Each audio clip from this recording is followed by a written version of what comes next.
जी स्वागत है आपका। जी धन्यवाद। आपको क्या सही बात लगती है कि फोन उठा नहीं रहे थे दोनों एक दूसरे का, या कुछ और बात है? देखिए, बहन जी के साथ मुझे लंबे समय तक काम करने का मौका मिला। मैंने उनके हाथ में कोई आप मोबाइल उनके बहन जी के ओएसडी थे? जी जी, मैंने मोबाइल उनके हाथ रखती में थी कभी वो? मोबाइल फोन नहीं देखा है। और बहन जी जब भी किसी टॉप लीडर से बात करती थी तो लैंडलाइन पे फोन आता था, हम लोग बात कराते थे। ओके। और मोबाइल पे बात कभी नहीं कराई? मोबाइल उनके पास था ही नहीं। मोबाइल आज तक हमने कभी उनको बात करते हुए उनका व्यक्तिगत मोबाइल नहीं देखा। मान लीजिए कहीं रूट पर है, अगर हम लोग बात करना चाहते थे तो सिक्योरिटी ऑफिसर या किसी उनके साथ जो और जो लोग थे उनके साथ उनको फोन मिला करके भेजे तब बात हो सकती थी। लेकिन उनका व्यक्तिगत कोई मोबाइल नहीं हमने आज तक देखा, जबकि उनके घर में रहे।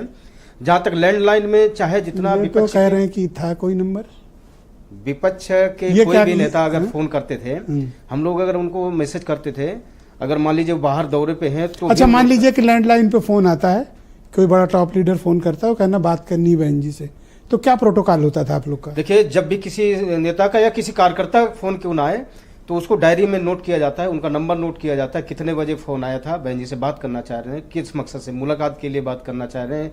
तो ये बातें हम लोग बताते थे। तो इसके बाद आकर के बहन जी निशान लगाते थे कि मुझको बात कराओ। अगर किसी तो क्या वो इग्नोर भी करती थी किसी को? कोई लगातार उन्हें फोन कर रहा है और उससे वो बात उस पर टिक नहीं करती थी?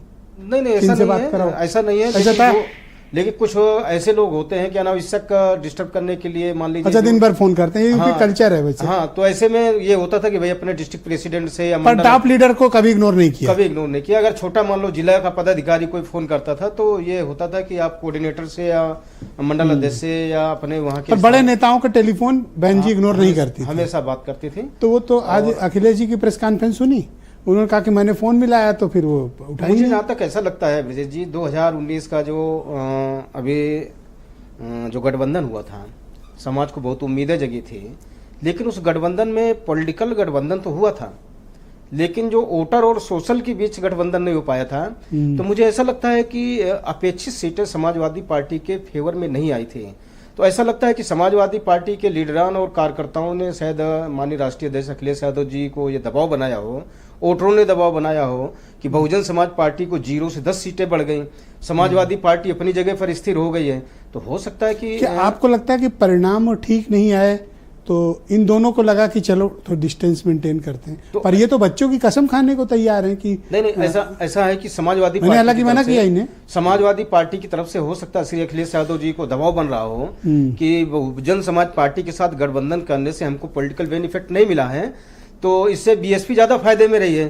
तो हो सकता है कि अगर बहन जी गठबंधन तोड़ती तो हो सकता है समाजवादी पार्टी तोड़ देती, तो हो सकता है मौके के मिजाज को बहन जी ने तड़ लिया हो, मौके के मिजाज और अंदाज को बहन जी ने तड़ लिया हो कि अगर फोन नहीं उठा रहे, बात नहीं, लाइन पे नहीं आ रहे, तो अगर कहीं ये गठबंधन न तोड़ दें, हमारा नंबर कम हो जाए, इसलिए समय से ये आपकी बात तर्क संगत लगती है। तो इसलिए समय से पहले बहन जी ने तोड़ दिया गठबंधन। इस बात तर्क संगत है।